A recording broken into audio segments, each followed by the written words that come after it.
Yanvarın 26-sında gözlənilən hava şəraiti açıqlanıb. Milli Hidrometeorologiya Xidmətinin məlumatına əsasən Bakıda və Abşeron yarımadasında hava şəraitinin dəyişkən buludlu olacağı, arabir tutulacağı, əsasən yağmursuz keçəcəyi gözlənilir. Lakin gecə və axşam bəzi yerlərdə çiskinli olacağı ehtimalı var. Cənub-qərb küləyi axşama doğru mülayim şimal-qərb küləyi ilə əvəz olunacaq. Havanın temperaturu gecə 1-3 dərəcə, gündüz 6-10 dərəcə isti olacaq. Atmosfer təzyiqi 766 mm civə sütunu təşkil edəcək. Nisbi rütubət 70-80% olacaq.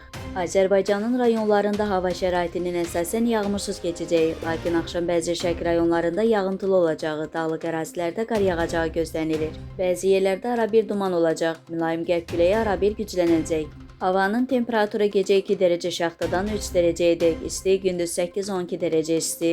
Dağlarda gecə 3-8 dərəcə şaxta, gündüz 0-5 dərəcə isti olacaq. Gecə və səhər bəzi dağlıq rayonlarda yollar buz bağlayacaq.